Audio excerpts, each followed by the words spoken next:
정말 뜻깊은 자리에 이 한순간에 이렇게 만남의 의미를 통해서 우리 주 예수님이, 하나님이 살아계시다는 것을 또 한 번 느꼈습니다. 사실 저는 이 기독교에 회심하고 나서 많은 지성인들로부터 야유와 또는 질문과 비웃음을 사기도 했죠. 그때마다 묻는 말이 정말 하나님 봤어 하는 겁니다. 그리고 어떤 사람을 와서 저보고 예수쟁이 됐다며 그래요. 그때마다 나는 너 욕쟁이 됐냐 그래요. 예수님 봤냐고 그랬을 때 나는 아직 못 봤다 그러면 아주 좋아해요. 그렇지, 하나님 못 봤지 이래요. 역시 그래도 지성인이고 과학을 믿고 그런 대학에서 그런 교육을 받은 사람이 어떻게 그 황당무계한 이야기들을 다 믿을 수가 있느냐. 그러면 그렇지 그래요. 그래서 근데 하나님은 내가 아직 만나지 못했지만 마귀는 만났다. 그러니까 정말 그래요. 내 앞에 있잖아. 네가 마귀야.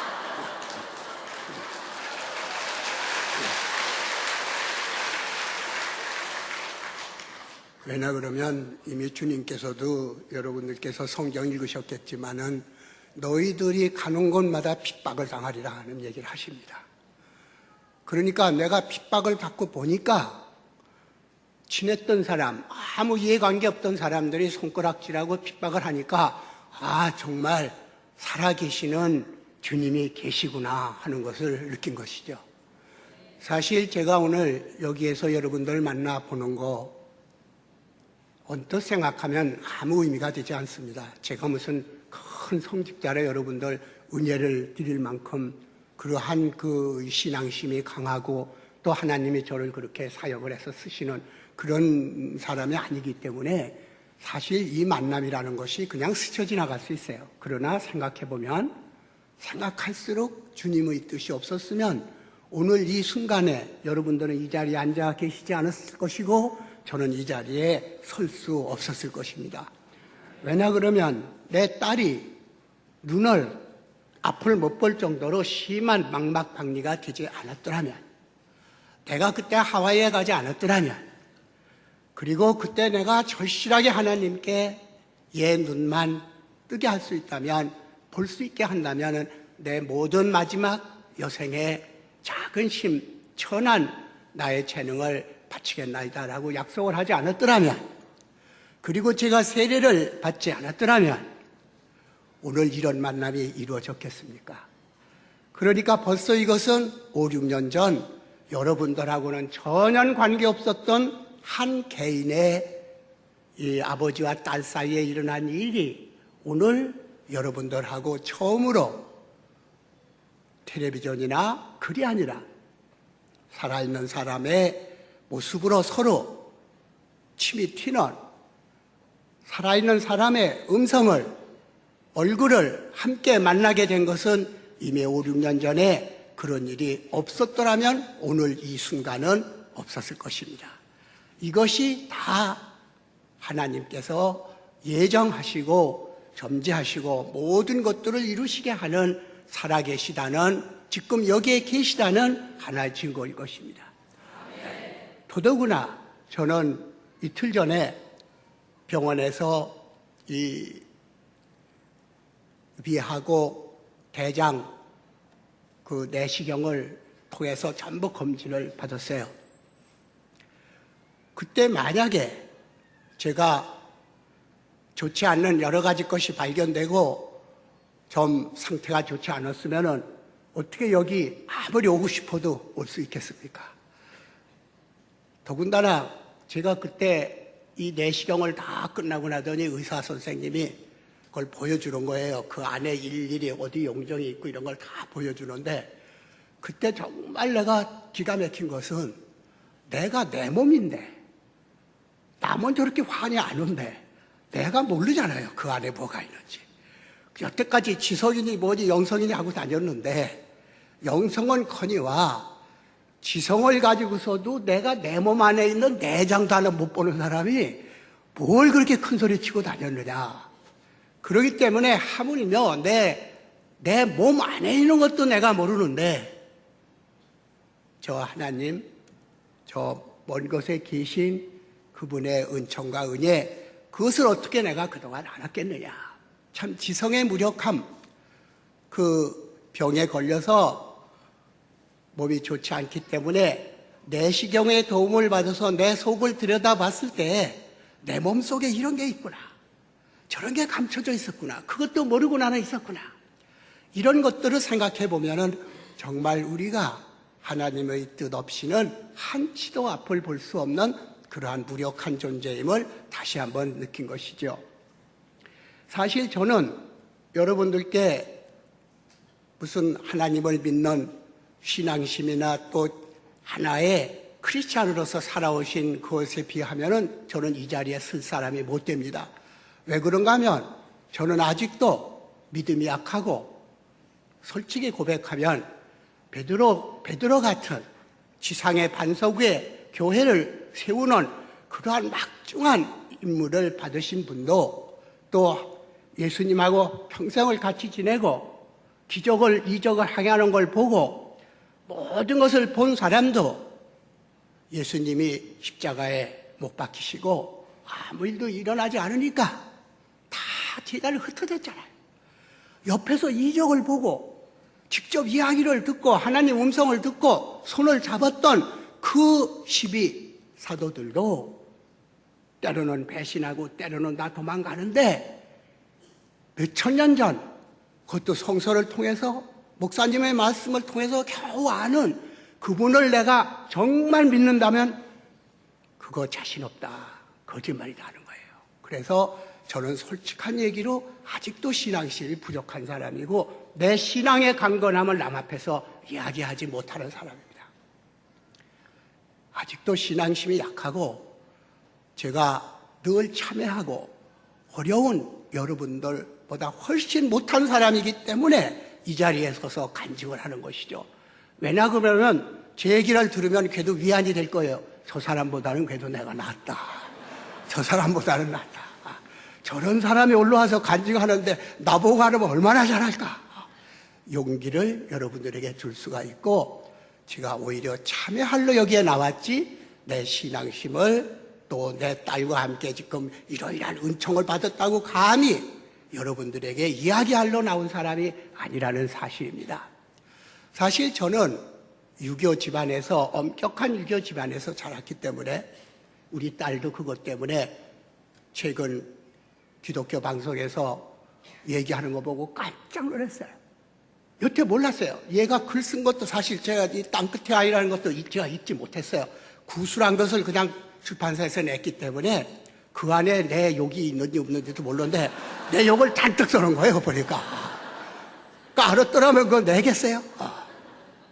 근데 거기 보니까 아버지의 사랑, 늘 아버지의 사랑에 대해서 미흡하고, 심지어는 나는 얘가 공부를 참 잘하던 애거든요.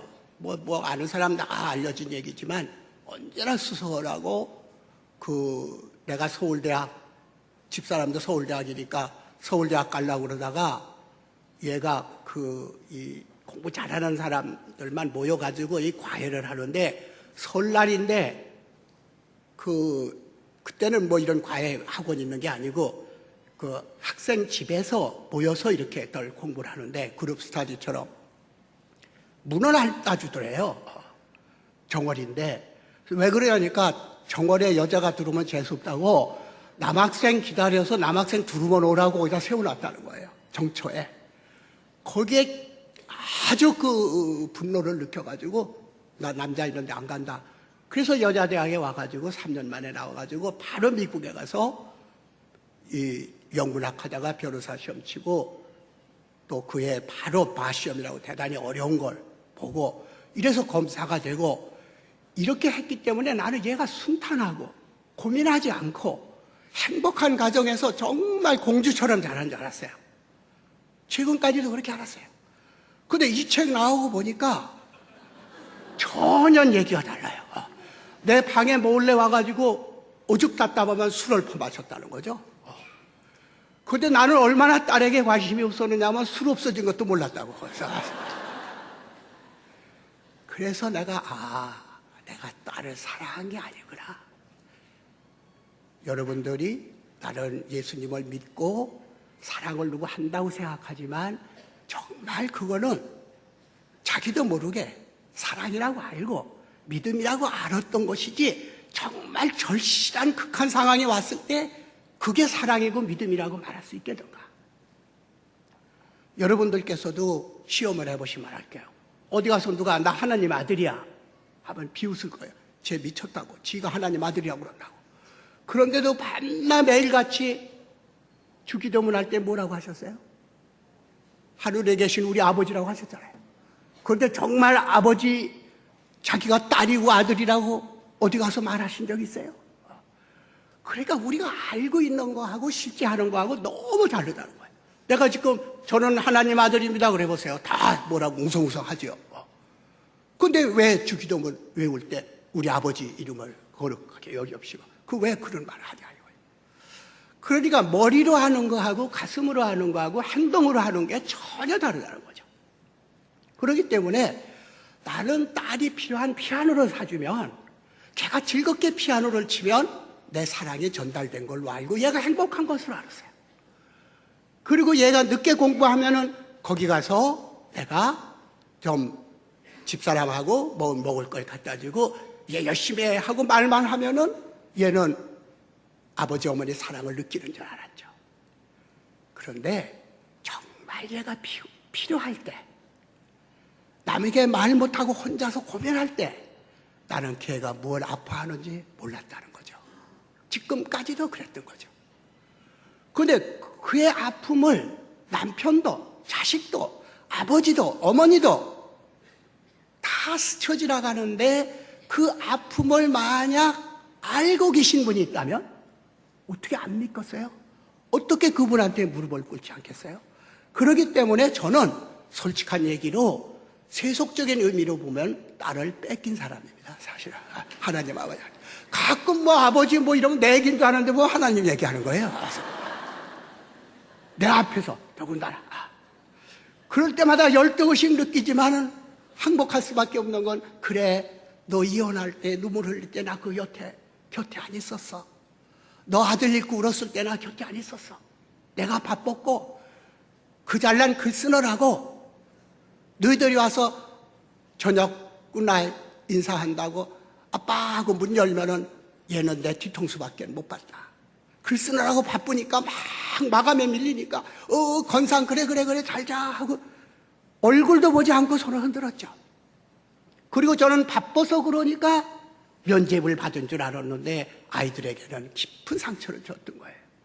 그리고 얘들이 나가서 누구 아들이 누구 딸이다 누구 아들이다 그러면은 자랑스러운 줄 알았어요. 내가 이 아이들 앞에 당당한 아버지 노릇을 하는 줄로 혼자 알았는데 얘들은 그게 부담이 됐던 거예요. 네 집 아들이다 누구 딸이다 하는 것이 얘들한테 너무너무 부담이 됐던 거예요. 왜?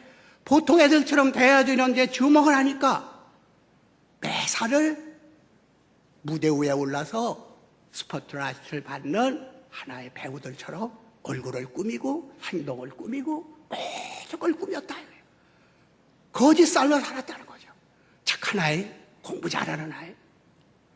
내가 참 기가 막혔던 것은 이 책을 보고 한 것도 많았지만 그 전에 뭐라고 그러니까 아빠 나 공부 잘하는 애 아니야 그래요. 너같이 공부 잘하던 애가 그러니까 아니야 그래요. 왜? 그랬더니 아빠 좋아라고 공부하지 난 공부처럼 지겨운 게 없어 그래요. 그렇게 지겨운 공부를 아빠가 1등 했다고 그러면 좋아하고 남들이 이 아무개 딸 역시 아무개 딸이다 이 역시 소리 들으려고 얘가 희생했던 거예요. 그걸 몰랐던 거죠. 그렇기 때문에 사실 나는 지금 내 딸 얘기를 여러분들 앞에 얘기하는 게 아니라 바로 여러분들 가정에 여러분들 아들, 딸, 어머니 모든 지금 우리 한국에 여러분들이 나와 똑같은 사랑을 주었다고 생각하는데 그 애들은 한없이 공허해서 주님이 없으면 하나님이 없으면 누구도 달랠 수 없는 원죄를 짊어진 현실 속에서 살고 있다는 것을 모르고 지낸다는 것이죠. 혹시 저희 간증이나 오늘 이야기가 여러분들에게 재미없는 이야기를 들렸을지 몰라도 집에 돌아가셔서 사랑하는 아이의 얼굴을 보고 또 자녀분들은 사랑하는 어머니의 얼굴을 보았을 때 어떤 변화가 있었다면 분명히 저는 오늘 여러분들과의 만남이 주님의 뜻이라는 것을 확실하게 믿을 수가 있겠습니다. 어제와 다른 내 딸, 어제와 다른 내 아버지를 찾는 거, 그게 여러분들 이 자리에 모인 것이에요. 이렇게 화창한 가을날에 사실 나는 교회에 가끔 와서 이런 강연도 하고 간증도 할 때 날씨가 좋으면 나는 주눅이 들어요. 이렇게 좋은 날 나가서 놀지 여기 왜들 와가지고서 이 시원찮은 말 들으려고. 남들 다 바깥에 가서 재밌게 놀고 가족끼리 노는데 왜 이 어두운 곳에 와가지고 말 두서도 안 맞는 사람 얘기 들으려고 그래도 뭘가 찾으려고 여기에 오신 분 보면 민망스럽게 짜겼단 말이죠. 정말 부담스러워요. 비가 오든지 뭐 날 흐리면은 그래도 괜찮죠. 뭐 갈 데 없으니까 왔다 와. 비 맞는 것보다는 낫다 이러지만은 오늘 날씨가 얼마나 좋습니까? 여러분들이 여기 오신 것은 늘 겪는 일이지만 부부와의 관계, 가족과의 관계, 조금 있으면 여러분들에게 이 코이노니아 얘기를 하겠지만 우리들이 모인 것은 기쁨을 나누기 위해서도 왔지만 여러분들 어서 상 타보세요. 사람들 많이 옵니다. 근데 자기가 무슨 죄 짓고 뭐 외로워서 그 해보세요. 알던 사람 다 도망갑니다. 정말 모임이라고 하는 것은 아픔을 나눌 때 비로소 사람을 알게 되는 게, 저도 아까 얘기입니다마는 대학병원에 가가지고 내시경 다 끝나고 제일 먼저 전화 걸려오는 사람, 그 사람이 나를 제일 사랑하는 사람이에요. 어떠냐? 결과 어떠냐? 전화가 쫙 걸려오는데 평소에 나하고 아주 가깝던 사람들, 굉장히 나를 사랑한다고 그러고 혼자 뭐 많으니까 하실 일 많으니까 막 이러던 사람들이 지금까지 전화 안 하는 거예요. 그거 가짜예요, 가짜. 정말 사랑한다면 결과가 어떨까? 자기 몸처럼 그렇게 생각했을 텐데 역시 가족. 왜 뒤에 보면 모세도 그러잖아요. 아버지를 능멸하는 사람은 그건 죽게 되고 그것은 큰 죄악을 받게 될 것이다. 이 효도라고 하는 것이 유교적인 효도하고 기독교에서 말하는 효도하고 근본은 참 같은데, 그 효도가 중요한 것이 아니라 우리 죄 지은 원죄를 짊어진 우리들에게 있어서 사랑을, 나를 초월한 사랑, 내 욕망을 초월한 사랑을 그래도 인간이 하나님에게 갈 수 있는 그 사랑의 뜻을, 오늘 우리가 이 새 생명 사랑의 잔치에 모였는데 그게 가족 집단에서 처음 나타나는 거예요. 가령 여러분들 돈 참 아깝죠? 가족을 위해서 쓸 때는 아깝지 않아요. 여러분들 돈이 천한 거라고 하지만 안 그래요. 성서 보세요. 운전 하나 때문에 이러면은 밤새도록 참는 그 얘기 안 나옵니까? 타란트 얘기 안 나옵니까? 참 돈 얘기 많이 나옵니다, 거기에. 누가복음에도 그 사마리아 사람, 착한 사마리아 사람이 다친 사람 했을 때 여관에다가 머물 때도 돈 얼마 다 맡기려 전부 구체적으로 나오잖아요. 돈 이름이. 돈을 나쁘게 쓰니까 그렇지 돈이라는 것은 교환의 척도에 가장 중요한 것이기 때문에 그 사람을 사랑하는지 안 하는지는 돈 줘보면 알아요. 돈 줘보면 알아요. 돈 줘도 그 사람을 위해서 돈을 써도 아깝지 않으면 그 사람 사랑하는 거예요. 돈 이상의 것이 있는 거예요. 그런데 죽어서 계속 배 아픈 사람, 그거를 절대 사랑하는 거예요. 그 여러분들 시험해보세요. 사랑하는지 안 하는지. 좀 죄송한 얘기입니다만은 이 남편 되시는 분들이 월급 타서 아내한테 이렇게 부인들한테 맡길 때 되게 아깝고 괜히 줬다 하는 사람들로 사랑하시는 거 아니에요? 또 남편한테 그냥 그 교통비 조금 주고 그냥 돈 타령하시는 부인, 그걸 사랑하는 거 아니에요? 아주 중요한 척도가 되는 것이죠. 결국 내가 말하려고 하는 이유는 뭐냐면 부자지간이나 모녀지간 내 딸 얘기를 지금 하다가 이 말이 나온 것인데, 딸을 제대로 사랑하지 못하고 딸의 아버지를 공경하지 못하는 사람이 하나님을 알 도리가 없는 것이 그 기본이 사랑이기 때문에 그래요. 그거 모르고 어떻게 우리가 갑니까? 그 사랑이라고 하는 것은 뭐 이미 오래 참는다든지 견디는 거라든지, 또 아무리 정의감이 있어도 불구덩이에 뛰어들어갈 만한 용기와 정의감이 있어도 사랑이 없으면 아무 필요가 없다. 아무 쓸모가 없다. 그러니까 교회에서 정의로운 얘기 하시는 분들 많이 있어요. 그리고 악을 막 규탄하고 말이죠. 막 욕하는 사람 많은데, 사랑이 없으면 그렇게 정의로운 거 훌륭해 보이지 않아요. 사랑은 정의의 위에 있어요. 의로움의 위에 있어요. 구약까지는 정의의 하나님이지만 그걸 다시 온전케 한 것이 예수님이 오셔서 사랑을 하신 거죠. 그렇기 때문에 사실 제가 우리 딸을 통해서 예수님을 믿게 됐다, 세례를 받게 됐다는 것은 언뜻 생각해보면 자기 딸 사랑을 한 것이지 하나님 사랑한 건 아니다. 딸 사랑해서 그렇게 된 거다. 지금 생각하니까 사실 그런 맹수하는 거 아니거든요. 하나님을 우리 딸보다 더 사랑해야지. 하나님한테 얘를 고쳐주면 믿겠다니까 서열이 내 딸이 먼저고 하나님 밑에요. 아, 그래요?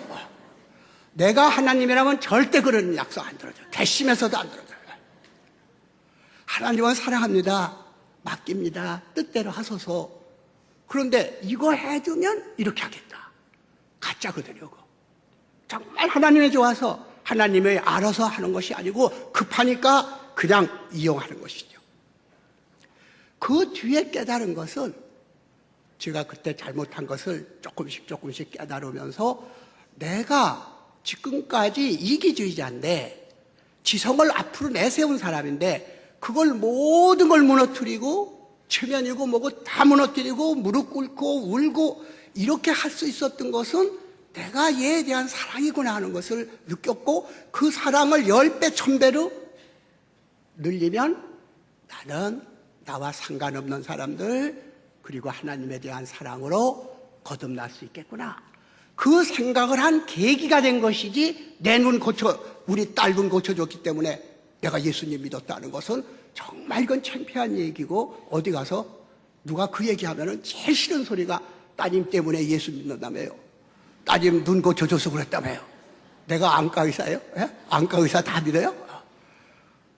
그 뜻이 아니잖아요. 그렇기 때문에 사실 저는 젊었을 때 우리 애가 눈을 못 본다고 할 때까지 그 직전까지 무릎 꿇고 하나님께 내가 아무런 방비 없이 눈물 흘리면서 얘 좀 오늘 본 걸 내일만 볼 수 있게 해 주십시오. 그러면 모든 걸 바치겠나이다라고 남을 위해서 내가 기도해 본 적이 없는데, 더군다나 믿지도 않던 하나님 앞에 무릎을 꿇게 한 그 힘이 바로 그 딸의 문제가 아니라 사랑의 뭔지를 비로소 깨달았기 때문에 그랬던 것이다. 그리고 사실은 하와이가 좀 아름답습니까? 그래서 남들이 그래요. 뭐 기적이라는데 전 이렇게 빌었죠. 하나님, 얼마나 아름다워요, 하와이가. 우리 딸이 보지 못할 거, 우리 딸만이 아니면 안 못 보는 사람들이 보지 못할 것이면 뭐하러 이렇게 아름다운 걸 만드셨습니까? 이렇게 아름다운 걸 못 보게 왜 하십니까? 이렇게 찬란하고 아름다운 빛과 찬란한 꽃과 저 투명한 갈릴리 바다와 같이 그 파란 바다를 만드신 그 아름답고 사랑스러운 이 당신께서 만드신 작품을 왜 못 보게 하십니까? 그리고 전 말했죠. 기적을 달라고 한 게 아니라 우리가 살아서 이 아름다운 자연, 날아가는 새, 흐르는 구름, 아름다운 바람 소리, 이것을 듣는 거, 오늘 이 순간에 살아서 이런 걸 보는 그것이 바로 기적이라는 거죠. 그러니까 눈을 못 보게 되면은 그 기적을 걷어가시는 거죠. 눈을 뜨는 게 기적이 아니라 우리가 보지 못하는 것이 기적을 상실하는 거다. 우린 기적 속에 살고 있다 지금. 이게 기적이 아니면 뭐가 기적이냐 이거예요. 생각해 보세요. 여러분들 내 얼굴 보이시죠? 귀 들리시죠? 네. 조금 있으면 내가 얘기하겠지만은 마가복음 7장 30절까지 쭉 읽어보세요. 눈 못 보고 귀 안 들리는 사람한테 뭐라고 그러셨어요? 딱 한마디. 이렇게 눈 하시고 침. 이 장면은 참 이해가 안 가요. 예수님 같은 분이 막 침을 뱉어가지고 막 이거다 도저히 상상이 안 되는데 이따가 얘기 들어보세요. 참 그게 사랑이에요. 아까들 옆에 보시면서 사랑해요, 사랑해요. 그거 아니에요. 손잡고 하셔야 돼요. 손잡고. 눈으로 하는 거 안 돼요. 손잡아야 돼요. 우리 그 미켈안젤로의 그림도 있지만 하나님하고 아담이 처음 탄생할 때 생명을 어디로 줘요? 손과 손끝으로 딱 주잖아요. 이게 요즘은 전기회사 광고에 나옵니다만 이렇게 접속해가지고 바짝하고 불이 붙죠. 이게 몸과 몸이라고 하는 거. 절대로 기독교에서는 육체를 천하고 나쁜 것이라고 본 게 아니에요. 그러니까 화육하셔서 우리의 형상으로 예수님이 오셔서 똑같이 피 흘리시고 땀 흘리시고 눈물 흘리시고 그 육체를 통해서 하나님을 보여주신 거 아니에요. 그렇기 때문에 사랑하는 사람을 이렇게 끌어안는 거, 내 자식 얼굴 쓰다듬는 거, 사랑은 반드시 너와 나의 간극, 인터페이스 떨어져 있는 것을 가까이 다가가는 거죠. 그래서 실존주의자들은 그렇게 얘기해요. 아무리 가까운 사람도 네가 나일 수 있고 내가 나일 수가 없다. 너 아픔이 내 아픔일 수가 없다. 아무리 사랑해도. 그렇기 때문에 인간끼리 사랑을 완전하지 않는 것이다. 공중전화, 요즘엔 그런 거 없지만 옛날에는 공중전화 부스가 딱 한 사람 들어갈 만한 공중전화 부스에 들어가가지고 유리로 된 문 탁 닫고 그 안에서 전화를 걸면서 막 뭔가 호소합니다. 바깥에서 그걸 보세요. 부스 안에서 막 전화 거는 거 보세요. 그게 우리 모습이죠. 자기는 막 소리치기도 하고 뭐 웃기도 하고 그러는데 바깥 사람은 전혀 통하지 않아. 개개인의 공중전화통 부스 속에 들어가서 외치는 사람들이다 이거예요. 외로운 사람들이다 이거예요. 아무리 가깝고 아무리 포옹을 하고 아무리 자식과 어머니 사이라도 끌어안으면 끌어안을수록 아주 간극이 있다. 그래서 제가 그런 얘기를 한 적이 있어요. 그 이마를 집론서라고 이 책에도 나오지만 겨울에 내가 어렸을 때 제가 두 가지 성향이 있었어요. 아주 그 지적인 오만하고 감성적인 겸허하고 그 두 가지가 있었는데 이 두 개가 계속 싸운 거죠. 나만이 아니라 여러분들 다 그럴 거예요. 눈이 많이 온 날 제가 학교에서 혼자서 마중 나오는 사람 없이 혼자서 이렇게 언덕을 넘어서 초등학교 때 집에 들어왔어요. 푹푹 파져가지고. 그런데 어머니가 안 계신 거예요, 집에. 어디 딴 데 가 계셔요. 근데 감기에 걸려가지고 나는 눈구덩이에서 왔으니까 막 신혈이 나기 시작했어요.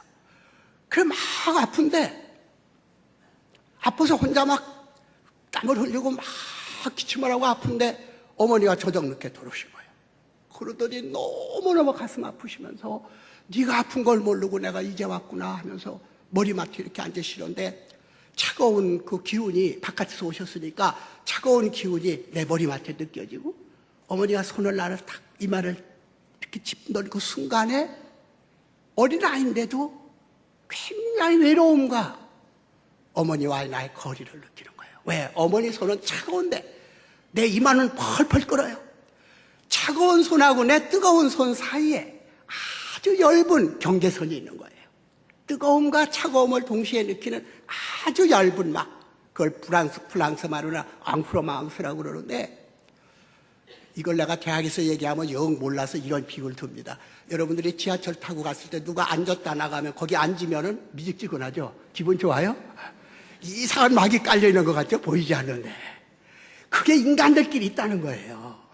아무리 가까운 사람 사이에 있다는 거예요. 앙프로망스가 절대 못 짓는다는 거예요. 이게 우리의 존재의 비극인 거예요. 아무리 가까워도. 그러니까 어머니가 그렇게 내가 어머니를 기다렸고, 어머니는 정말 나를 위해서는 목숨까지 버리실 그런 절대적인 사랑을 하시는데도 어머니의 손은 한없이 차고 내 머리는 한없이 뜨거웠다.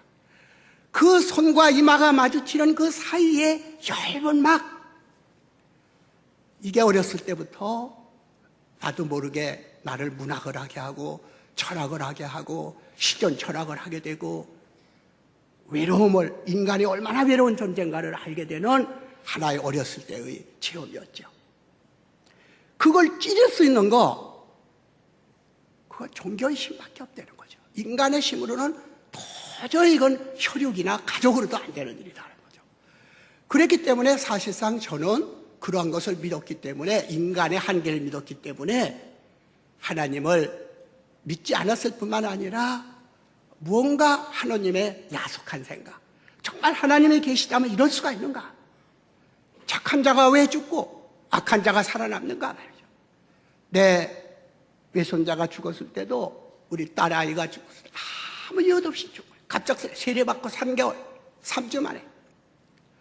여태까지 나는 예수님을 안 믿었을 때도 이런 고통을 안 받았는데 겨우 무릎 꿇고 하나님의 종이 되겠다고 하는데, 그 선물이 내가 가장 아까운 내 외손자, 그냥 외손자도 아니고 내가 키운 아이예요. 얘가 이 법대서 시험 치면은 얘를 소포처럼 붙이는 거예요, 서울로.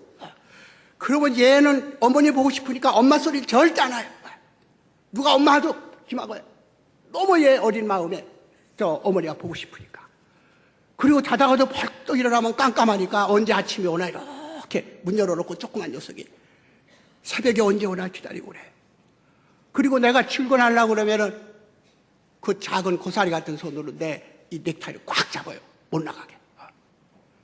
그걸 뿌리치고 갈 때 그 어린애 힘이 얼마나 센지 아세요? 천하장사도 이 넥타이 잡는 그 어린아이 손을 뿌리칠 그 힘은 없는 거예요. 그런 아이를 나한테서 뺏어가신 거죠. 여러분들, 다윈이 진화론을 만든 오늘날 무신론의 가장 근거를 준 진화론자의 다윈은 목사가 되려고 한 사람입니다. 가족도 그런 집입니다. 그리고 진화론을 쓰면서도 목사님들하고 계속 소환을 수천 통 주고받은 사람입니다. 그런데 그분이 결정적인 무신론자가 된 것은 자기 딸이 죽었기 때문입니다. 그때 이 세상 생명을 주관하시는 것은 하나님이 아니다. 이렇게 해서 그 사람은 하나님과의 관계를 끊게 됩니다. 여러분들, 종교라는 뜻은 리전, 다시 이어진다는 뜻이에요. 하나님의 관계가 끊어지는 거예요. 무신론, 유신론이 아니라 하나님의 관계가 끊어지는 거예요. 종교란 뭐냐, 교회란 뭐냐, 이걸 접속시키는 거예요. 접속. 그래서 제가 목사님 보고 그래요. 앞으로 절대 설교란 말씀 하시지 마세요. 또 이 신자들도 목사님 보고 오늘 설교 좋아하셨습니다, 이렇게 설교란 말 쓰시지 마시고요. 인터넷 시대니까 접속 좋았습니다, 이렇게 하시라고. 하나님하고 접속 잘 됐습니다. 여러분들 와서, 나는 키보드입니다. 키보드 여러분들이 치면은 다 하나님하고, 이게 아이디 누르면은 다 인터넷 가서 다 접속이 됩니다. 그러니까 결국은 하나님하고 나 사이 모든 인터페이스 이런 데에서 접속점, 이 서로 분리되어 있지 않고 하나가 되는 이러한 접속점이 사랑이라든가 하나님이라든가 이런 모든 것이 만나는 것, 교회, 우리들이 지금 와서 이야기하는 것, 이런 모든 것들이 저에게 있어서는 하나의 액세스 포인트로서 생각되었던 거죠. 그런데 저는 어렸을 때 아까도 얘기했지만 주님에 대한 것을 야속하게 생각하고 내 이 외손자가 죽었을 때 접속이 다시 끊어졌던 거예요. 솔직히 말해서 세례 받자마자 3주일 만에 그렇게 되니까 성경서 덮고 다시는 하나님에게 기도를 드리지 않았어요. 그러다가 베드로의 예처럼 불구덩이를 지나지 않으면 신앙심은 굳어지지 않는 거죠. 그런 사건이 있었기 때문에 그럼에도 불구하고 사실 어떤 사람이 그래요. 한국에 섬이 하나 있는데 울릉도, 제주도, 무슨 뭐 독도, 도자 붙은 거 섬이 많은데 정말 한국 사람이 믿고 살아온 건 그런 섬이 아니고 그래도라는 섬이래요. 그래도라는 섬. 그래도 내 남편이 그래도 그래 뭐 이렇게 못 살아도 그래도 사는 게 좀 그래도 하고 살았지. 그래도가 없으면 어떡할 뻔했냐. 그래도 저도 그걸로 극복했어요. 하박국 보세요. 내 오양간에 소나 말이나 양떼나 그것이 자라지 않는데 무화과 열매가 열리지 않을지라도 내 오양간에 이 우리들이 기르는 가축들이 풍성해지지 않더라도 그럼에도 불구하고 성서 읽으면 전부 그럼에도 불구하고요. 그거 못하면은 아무것도 못해요. 그럼에도 불구하고 주니까 갚는다, 받으니까 준다. 그건 남대문 시장 가면 다 그거 다 계약으로 다 그렇게 돼요. 주면 줘요. 하나님은 자동 판매기가 아니다. 거기다가 돈 집어넣고 꽉 누르면은 탁 집어나오는 그런 관계가 인풋 아웃풋이 그렇게 되지 않는다는 거예요. 이 부조리한 것을 겪었을 때 비로소 안다. 근데 그걸 지성으로는 그렇게 따져지지 않는 거예요. 사실 아까도 얘기했지만 저는 교회당이 제일 먼저 간 것이 예수님 때문에 예수님 믿으러 간 게 아니고 주일학교에 굉장히 예쁜 여학생이 하나 있었는데 그 합창단에 있어요. 여학생이. 그래서 거기에 그 여학생 때문에 간 거예요. 그것도 사랑은 사랑이죠. 어쨌든 간 거예요. 가가지고 얘의 주목을 끌려고 어떻게든 해서 주일학교 목사님이 너 똑똑하다 소리를 들으려고 성서를 미리 공부해 가는 거예요. 근데 성서를 읽어보니까 어린 마음에도 대단히 의심스러운 구석이 많더라 이거예요. 내가 사실 하루 전까지 천자문 읽을 때보다 그랬거든요. 지성은 회의에서 나온다 그랬잖아요. 믿음은 영성을 낳고 회의는 지성을 낳는다. 의무는 지성을 낳는다. 내가 그래도 썼습니다만은 이 지성인이라고 하는 건 끝없이 의문을 갖는 거예요. 모든 것에서 의문을 갖는 거예요. 남들 다 천자책 가지고 가서 공부 잘하는데 나는 그 동네에 가보면은 나는 신식 교육을 받았지만 동네에는 그 학사, 이 선비들이 있고 가난한 분들이 있어서 지금 같으면 그게 이 복지 정책으로 애들을 그냥 그 보내가지고 그 천자문 배우고 더러 이제 쌀도 갖다 주고 그러는 꼭 그런 시골마다 그런 분이 하나 있어요. 우리 동네도 그런 분이 하나 있는데 이분이 가난하지만 사모한테 딱 쓰고 학사 옷 딱 입고 그리고 권위 딱 피우고 딱 갔더니 천지현황을 하는 거예요. 누구나 가면 천지현황부터 배워요. 천자문 모르는 사람도 천지현황을 다 알아요. 그 뜻이 뭐냐면 천, 하늘천, 따지, 거물현, 검다는 듯, 거물현, 누르황, 노랗다. 하늘은 까맣고 땅은 노랗다 하고 가리키는 거예요. 내가 기절초포해가지고 아니 선생님 하늘이 파랗지 왜 까매요? 그 많은 사람들이 천자문을 읽으면서 그 천자문 읽고 영의정, 판소 다 된 우리나라에 수백 년 동안 천자문 읽으면서 자기 눈으로 보는 것은 하늘이 파란데 서당에 망가면 하늘이 까맣다는 걸 그냥 배운 거예요. 말이 되는 소리예요. 정말 우리 생각할 문제죠. 저는 지성에서 영성으로 그랬지 지성 포기한 거 아니에요. 영성으로 가려면 반드시 지적 단계를 거쳐야 돼요. 왜? 짐승들이 지성이 있습니까? 지성 누가 주신 거예요? 하나님이 주신 거예요. 주신 건 아니고 우리가 따먹은 거죠. 선악과 따먹은 건데 그게 지성이에요. 어쨌든 따먹었잖아요. 그 지성을 넘어서지 않고는 에덴으로 다시 돌아갈 수가 없어요. 그렇기 때문에 나는 나쁜 뜻이 아니고 아니 이상하네요. 하늘이 왜 까매요? 그러니까 예수가 밤에 보면 까맣지 그래요. 그럼 가만히 있어야 되는데 그러면 땅은 왜 노랗다고 그래요? 그것도 까맣다고 그래야지. 그러니까 조그만 녀석이 토단다고 나가라고 그러는 거예요. 학교에 가면 맨날 선생님 뭐 그러는 거죠. 뭐 갈릴레오가 그래도 지구는 돈다고 혼자말을 했다 그러면 선생님 혼자말한 걸 누가 들었어요? 뭐 이러고 밤낮 이러는 거예요. 밤낮. 그래서 평론가가 된 거잖아요. 그래서 평론가가 된 거예요. 남은 그냥 듣는데 나는 거저 들을 수가 없어요. 거저요. 한 번은 학교에 가가지고 제비가 얼마나 빠른가 하는 걸 거북이하고 산수 시간인데, 생본 시간인데, 거북이는 1시간 동안 얼마 달리고, 이 제비는 얼마 다니까 몇 배로 빠른 걸 3번으로 그걸 하는 거예요, 산수로. 그때 일제시대니까 각기직구라고 이만한 걸 해놓고 밑에다 거북이 그리고 제일 위에다가 제비 그린 거예요. 그래서 내가 하도 기가 막혀서요. 선생님, 아니, 거북이보다 제비 빠른 건 다 알죠. 그걸 뭐하러 배워요? 그러니까 너 좀 나오라 그래요. 대짱 때리는 거예요. 수업 방해한다. 놀렸다 이거예요. 그러고 들어갔으면 한 번만 맞을 건데 나는 나를 결백하려. 아니, 궁금한 거, 학교에서는 궁금한 걸 가르쳐야 될 거 아니에요. 그래. 뭐가 궁금한데? 그래. 아니, 난 빠른 거야. 그거 다 아는 거고요. 학교 선생님이 안 가르쳐도 다 알고요. 집에서 이렇게 보면은 제비 새끼들이 6마리, 7마리 있으면 애미가 먹이 물어오면 전부 먹이 달라고 짝짝짝짝 입을 크게 벌리면 얼굴도 안 보이니까 누군지 알지도 못할 거 아니에요. 그런데 어떻게 알고 하나씩 그걸 먹이를 준대요? 아니, 입을 딱 벌리면 얼굴도 안 보이는데. 근데 어떻게 걔한테 줬대요? 왜? 얘한테 안 주고. 그 잘못 주면은 준 놈 계속 주면 걔는 뱉어져 죽고. 안 주는 애들은 굶어 죽을 거 아니냐 이거예요. 정말 나는 몰라서 물은 거예요. 그러니까 2대 세대인데 맞아봐요. 이렇게 지성은 아픈 거예요. 뺨이 아픈 거예요.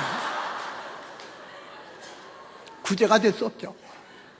그게 너무 억울하지만은 왜 하늘을 까맣다고 했는지, 왜 제비들이 정확하게 주는지 30년, 40년 후에 내가 해답을 찾아내는 거예요. 사람들이 나보고 박학하다고 내가 박학한 게 아니에요. 무식하고 모르는 게 많았기 때문에, 남들이 다 안다고 생각하는 건 나는 모른다고 했기 때문에 제비들이 배고픈 놈이 입을 제일 크게 벌려요. 배부르면 절대 크게 못 벌려요. 그러니까 애미는 입 큰 놈한테만 계속 주면 정확하게 들어가요. 그걸 30년 후에 해답을 하는 거예요.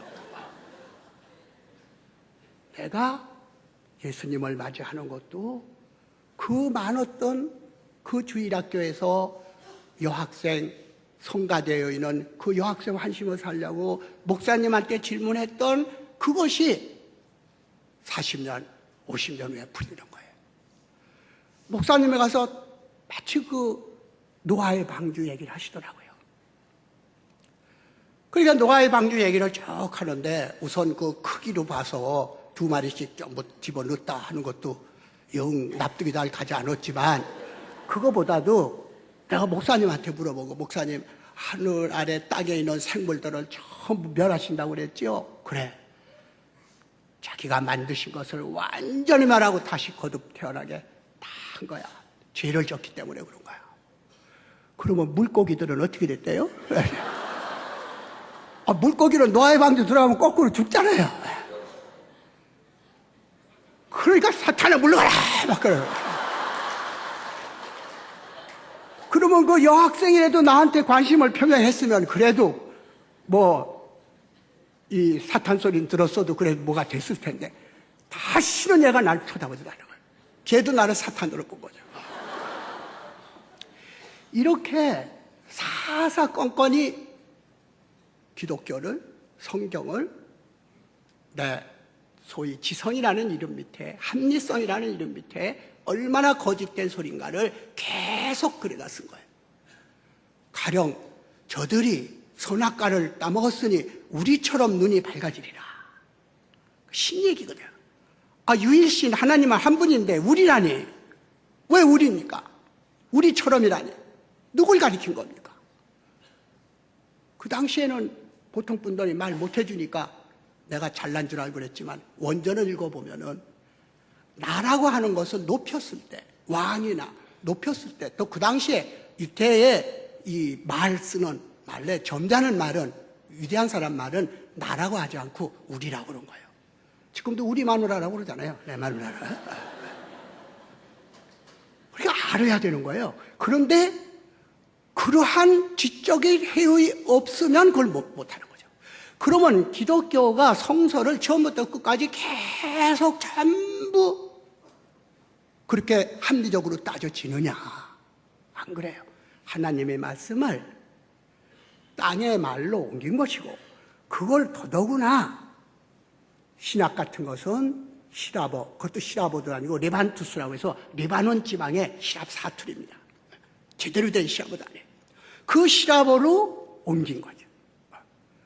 그걸 다시 한국말로 옮기니까 하나님의 말씀하고 태양이 나한테 비치는데 태양빛을 가로막는 많은 차폐물들이 있어서 하나님의 음성이 아주 작게 왜곡되게 들리는 거예요. 그렇기 때문에 목사님이 있고 교회가 있는 거예요. 혼자 읽어서는 절대로 안 되는 거예요. 여러분들 보시면은 마태복음 4장 4절 그것도 우리 식으로 보면은 절대 번역이 안 되는 거거든요. 한국말로 절대 번역이 안 돼요. 거기 원말은 빵입니다. 빵. 우리 빵 안 먹잖아요.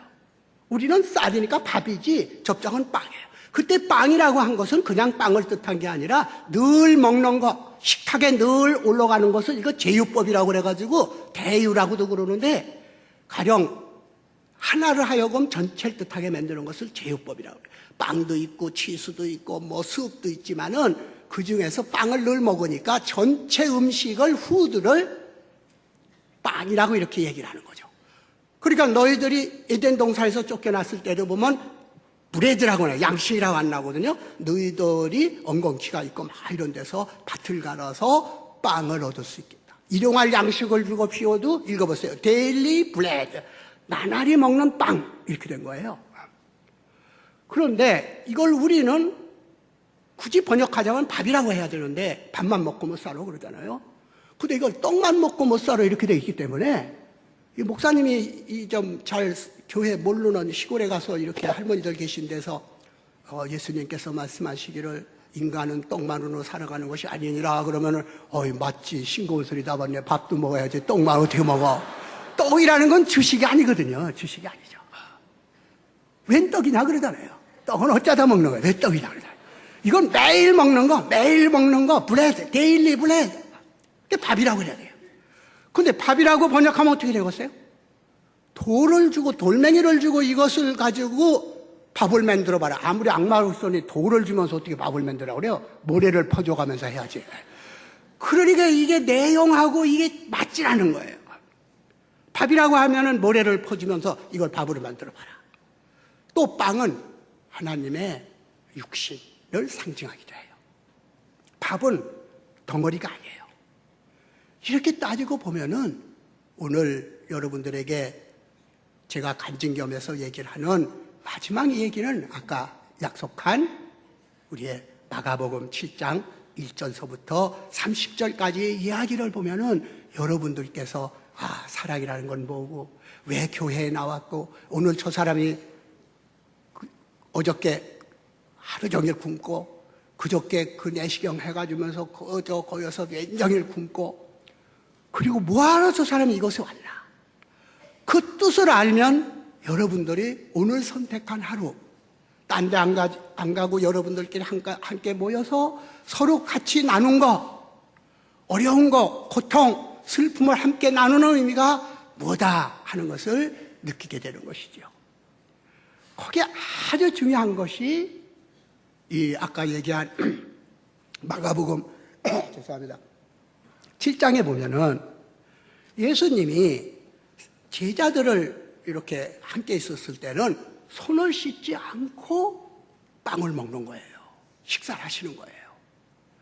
그런데 바리새 교인들이나 그 당시의 유대교는 위생상의 문제가 아니라 음식을 먹었을 때는 반드시 부정한 것을 씻고 깨끗한 손으로 먹어야지 더럽혀진 손으로 먹으면 안 된다는 거예요.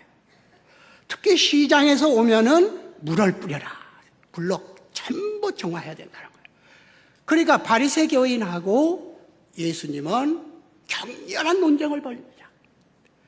왜 내가 이런 얘기를 하냐면 오늘날의 교회나 오늘날의 교회뿐만 아니라 모든 사회에 이루어지는 것은 바리새교인들과의 싸움인데, 바리새교인들이 형식주의자, 교조주의자, 외식하는 사람들, 겉으로만, 그러니까 교회에 나오기만 하면은 나는 구제받는다, 사랑하지 않더라도 걔만 뭘 하면 된다, 이런 소위 바리새교인들처럼 나는 깨끗하다, 나는 선택된 사람이다. 사실 제가 믿지 않았을 때 이화대학에 있었는데, 거기서 말하면은 99마리 양 놔두고 잃어버린 길이를 한 마리 양을 찾아 나서는 게 기독교 정신이라고 그러는데, 전부 자기네들끼리 모이는 거예요. 교수도 학생도 믿는 사람끼리만 모이고, 우리가 옆에 가면은 이렇게 보고서는 사탄 왔다고 생각해가지고 이렇게 말하다가도 말고 이렇게 시시하고 그래요. 왜? 내가 뭐라고 할까봐. 안 껴주는 거예요. 내가 최근에 보신 사람이 있겠지만 이화대학에서 남자로서 이대를 빛낸 상을 금년에 탔잖아요. 이화대학을 빛낸 사람으로 이제 탔어요. 그때 내가 나보고 이제 답사하라고 해서 뭐라고 하는지 아세요? 사실 나는, 제가 이제 서울대학에 있다가 그걸로 옮겼거든요. 옮겨가지고서는 20, 30년 그 학교에 있었는데, 그때마다 나는 외로웠다. 여자 왕국에서 나는 외로웠는데, 아무리 끼려고 그래도 이게 껴주지 않더니, 오늘 처음으로 내가 이화대학에 빛낸 사람으로 와가지고, 이대에서 처음으로 내가 이대인이라고 하는 걸 느꼈습니다. 그랬더니 사람들이 너무 의외로 생각하는 거예요. 누릴 것 다 누리고 이화대학에서 그렇게 하고서 늘 이방인 같으냐. 사실 그건 기독교인이 아닌 사람들이 기독교인들 싫어하는 이유 중에 하나가, 교인이 아니면은 쌀쌀하고 교인들끼리는 우리끼리 끼리자가 붙으면 이게 안 되는 건데, 사실은 기독교에서는 안 믿는 사람, 소외된 사람, 이런 사람들이 바리새교인들은, 저자들은 부정한 사람들입니다. 저 사람들은 우리와 같이 지낼 사람들이 아닙니다. 우리 같으면 지금 다문화 가족 같으면은 타 종교 믿는 사람들, 또 좀 가난하게 사는 사람들, 소외된 사람들과 나를 자꾸 구별하려고 그러죠. 쟤들 아니다 이런 거죠. 그러니까 예수님께서 왜 제자들이 율법처럼 지켜 내려온, 말하자면은 그 당시에는 아직 성경 같은 것이 성문화되어 있지 않고 완성되어 가는 과정이 있었기 때문에 미시라든지 또는 그 탈무드라든지 말로 전해왔습니다. 이런 규약 같은 것이. 모세의 그 십계명은 이 판각으로 이렇게 된 것을 받았지만은 딴 거는 다 말로 된 거죠. 그러니까 왜 장로들이 말하는, 지도자들이 말하는 말을 듣지 않고 그것을 계명을 어기고 왜 당신네들 제자들은 손을 안 닦고 먹느냐, 이렇게 된 거예요. 근데 이 대목을 참 모르시는 분들이 많아요. 교회에서. 참 중요한 얘기예요. 왜 손 안 닦고 먹었어요? 위생상으로도 좀 하지. 동달아 좀 여러 군데 다니셨습니까? 험한데 그냥 별들 다 다니잖아요. 병자들 다 고치시고, 손이 얼마나 직근 같은 거 세균이 많이 묻었겠어요. 근데 손을 안 닦고 그래. 손을 안 닦고 먹어요. 그러니까 바리새교인들이 딱 약점 보다가 왜 계율을 어기냐. 이것은 신성한 그러한 부정탄 손으로 먹지 말라고 그랬는데 왜 당신네들 제자들은 손 안 닦게 하느냐. 그때 말씀은 이렇게 하세요. 입으로 들어가는 것은 더러운 게 없다. 더러운 손으로 먹어도 입으로 들어가는 것은 바깥으로 나가니까, 배로 들어가니까. 마음으로 들어가지 않는다. 더러운 게 마음으로 들어가는 게 문제지, 뱃속으로 들어가고 나가는데 무슨 상관이냐. 근데 너희들 마음에서 나오는 소리는 더럽다 이거죠. 입으로 들어가는 것은 배로 들어가니까 두려울 것이 없고 다 깨끗한데, 너희들처럼, 바리새교인들처럼 탐욕하고 간음하고 온갖 마음이 더러운 것이 바깥으로 나올 땐 욕소리 되고 너희들이 지금 우리를 규탄하는 그런 비방의 소리가 되는 거다 라고 받아치셨는데, 더 깊은 뜻은 그게 아니에요. 예수님의 손을 씻으면 더러운 손이 깨끗한 손과 더러운 손을 나눠야 돼요. 바리새교인들이 더러운 손을 씻는다는 것은 특히 시장에 가면은 이방인들하고 만나게 되는 거예요. 접촉을 하게 돼요. 그렇게 되면은 이방인들하고 만난 바리새 교인들은 깨끗한 사람이고 기독교인이 아닌 이 다른 그 이방인들은 나쁜 사람들이니까 그 손을 씻어야 된다는 거죠. 이 말은 내가 손을 씻는 순간 더러운 손과 깨끗한 손을 구별해 버리는 거예요. 우리와 너희들을 차별해 버린다는 거죠. 그런데 생각해 보세요. 광야에 새까맣게 모여가지고 오병이어의 기적이 문제가 아니에요. 거기 물도 없는데 손 닦고 먹을 수 있어요? 그러니까 예수님께서 하신 거는 사막에 물도 없는데 더군다나 광야에 5천 명이 모였어요 지금. 거기에 율법대로 그 계명대로 전부 손 씻고 어떻게 먹어요? 그런 형식 필요 없다는 거죠. 깨끗한 손, 더러운 손 하지 말아라. 그게 여러분들이 많이 들으셨을 실한 말로 코이노니아. 코이노스라는 건 참여한다, 함께 모인다는 뜻도 있지만 더럽다는 실한 말이 있는 거예요. 그러니까 코이노스라고 하는 것은 더러운 손, 부정한 손을 가진 사람들끼리 깨끗한 손이 아닌 부정한 손이라고 말해서 규탄받고 소외된 사람들끼리 모여서 그들이 우리를 소외시키니까 이 사람들끼리 모여서 서로 사랑하고 먹을 거 나누어주고 이러는 집단을 코이노에서 코이노니아라는 말이 생긴 거예요. 집단이라는 말이 생긴 거예요. 이 말을 내가 왜 하죠? 여기에 모이신 분들이 코이노니아다. 나가보면은 직업도 다르고 서로 차별화할 수 있고 너와 내가 성씨도 다르고 성도 다르고 사는 아파트도 다르지만 손 씻는 걸로 해서 전부 남의 아파트는 더 더러운 손이고 우린 깨끗한 손이고 오늘날 한국 사회가 전부 이렇게 자기 손 씻는 사람들 때 묻은 손만 씹으면 구제되는 걸 좋아하는 그러한 바리새교인들이 너무나도 많다. 그것과 싸우시는 것이 예수님이고 그러한 지적이라고 말하는 사람, 지성인이라고 말하는 사람이 바로 개인주의고 자기만 깨끗하고 남들은 틀리고 비판하는 사람들이다. 내가 기독교를 믿으니까 처음 와서 기자가 하는 말이 오늘날의 교회를 어떻게 생각하십니까? 특히 대형 교회들, 세금도 안 내는 교회들, 거기에 목사님들 서로 싸우는 교회들, 기독교에 너무 문제가 많다.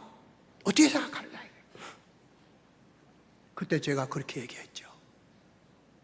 나는 지금 성경을 막 읽고 믿기 시작했는데 그 성경을 보니까 제 눈 안에 들보를 두고 남의 먼지를 가지고 얘기한다.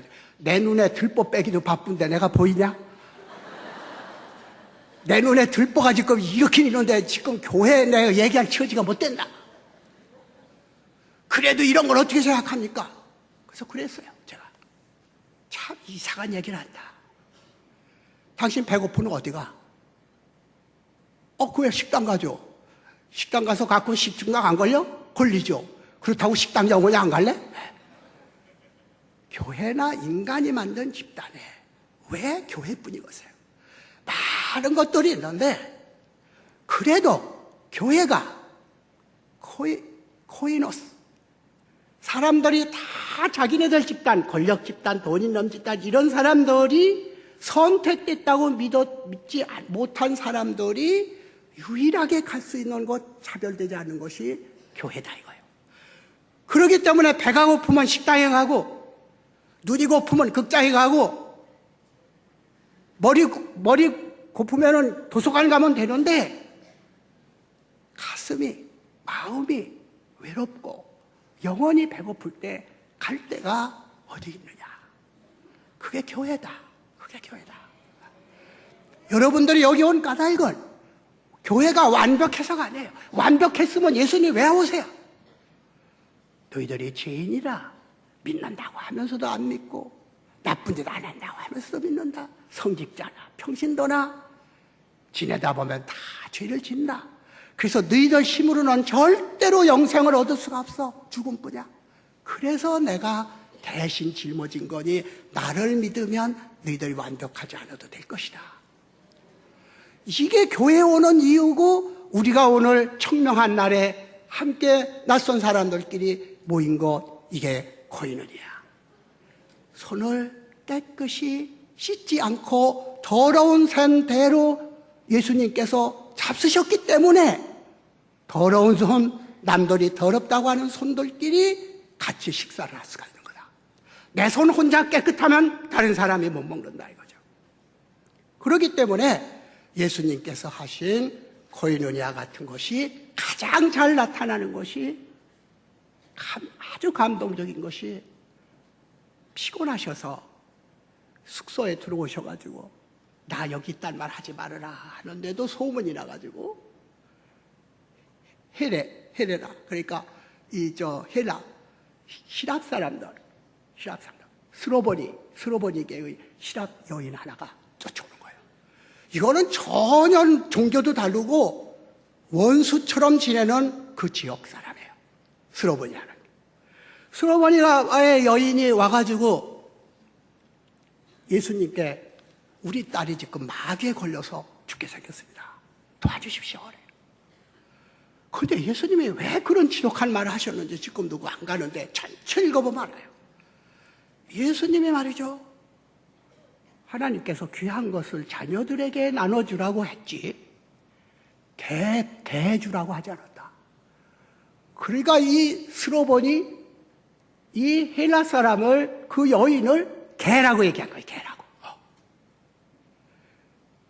자녀들에게, 즉 유대 사람들에게, 귀여운 자녀들에게 나눠주라고 그랬지, 빵을. 그걸 개에게다 주라고 하지 않았다. 너한테 못 줘. 너 구제 못 해줘. 그 말한 거예요. 아까 얘기가 바로 그런 얘기예요. 성서를 잘못 읽으면은 다 모순 덩어리고 안 되는 거예요. 그러니까 이 여자가 뭐라고 그랬어요? 여러분 같으면 개소리 듣고 가만히 있어요? 아이고 그만둬라. 너 잘났다. 아이 필요 없다. 개는 무슨 개냐. 그러고 왔을 거예요. 얼마나 자기 딸이 급하고 예수님의 은총이 필요했던지. 예, 좋습니다. 저는 개입니다. 그런데 보세요. 애들이 먹다만 부스럭지 개들이 이렇게 식탁 밑에서 먹잖아요. 그거라도 좀 주세요. 한없이 자기를 낮추고 자기를 개라고 그랬어요. 스로보니게 사람들은 전부 개라고 그랬어요. 당신네들은 위대한 사람들이고 우리는 그 밑에 깔려있는 개들입니다. 그러니 부스럭지라도 좀 나눠주십시오. 그 말 듣자마자 너희 말로 하여 너희 딸은 부대됐다 가봐라. 살아났다. 참 극적인 얘기죠. 극적인 얘기죠. 종족을 초월하고 귀하고 천한 것을 초월하는 그 사랑의 힘이 임한 것이죠. 만약에 이 여자가 오만하고 유대인 제 따위들이 감히 우리를 개라고 그래? 라고 화를 냈더라면 그 아이는 은총을 못 받습니다. 좋습니다. 내가 개입니다. 나는 천한 사람입니다. 이렇게 받아들였을 때 그것은 자기 딸을 사랑한 것이죠. 그리고 그 사랑이 예수님께서 주시려고 하는 그 메시지에 가까웠던 것입니다. 시간이 됐기 때문에 저희 결론은 오늘 제 딸과의 관계가 바로 그런 것이었다. 바로 그런 것이었다. 하나님이 나를 개라고 불렀어도 그때 저는 무릎 꿇고 좋습니다. 남겨놓은 부스럭지 하나만이라도 주십시오. 그게 하나님께서 저를 세례를 받게 해주시고 오늘 이 자리에서 여러분들과 이야기를 하게 되고 딸도 나도 몸이 아프지만 저는 이제 내년이면 젊어 보여도 80이잖아요. 그러니까 내년이면은 뭐 80 행사한다고 많이 있는데 나는 항상 오늘이 마지막이고 아침이 시작이지 80이라는 거, 90이라는 거 생각해 본 적이 없어요. 우리 딸도 그렇게 살아요. 얘도 아파서 치료받으러 오네요. 이 부녀가 지금 한 사람은 여기 여러분들 만나고 있고 얘 지금 영락교회 가서 뭐 하고 있어요. 부녀가. 세상에 우리 딸이 목사라고 그러지만 정식 목사가 아니에요. 안수만 맞았지. 아직도 변호사, 검사예요. 부녀가 한쪽은 진짜니까 뭐 말할 건 없고 나는 지금도 그냥 내가 생각해봐도 그렇게 내가 크리스찬이다 말할 자격이 없지만 이 화창한 일요일에 몸이 아프면서 부녀가 다 같이 성하지 않는 몸으로 그래도 살아서 주님의 말씀을 드릴 수 있는 것, 그것이 축복이라는 것을 건강할 때는 몰랐다. 그리고 내가 대학에서, 강단에서, 방송에서 끝없이 내 지식을 자랑할 때는 몰랐다. 그러나 급하면 모든 게 절박한 상황이 오면은 개입니다. 좋습니다. 무스럭지라도 주십시오 하는 그 상황 속에 들어가 보지 못하면은 지성도 권력도 돈도 깨지지 않는다. 깨지지 않는다. 그렇기 때문에 기독교의 역설은 불행함으로 행복했고, 약했기 때문에 강했고, 병들었기 때문에 건강했고, 헤어졌기 때문에 만났다 하는 역설이 그래서 이루어지는 것이다. 오늘 여러분들에게 드릴 것은 없지만 지금 불행하다고 생각하시는 분은 절대로 불행하시지 않으신 분들이다. 지금 가지고 있고 행복하다고 믿는 사람 조심하시라. 그 행복이 아니다. 그것이 저의 간증이고, 틀림없이 여러분들은 지금 아프고 고독하고 앞이 깜깜하신 분들, 오늘 가장 많이 축복받으시는 분이고, 그분들 곁에 제가 봐라, 내가 그랬지 않느냐 하는 얘기를 거짓없이 이야기할 수가 있다.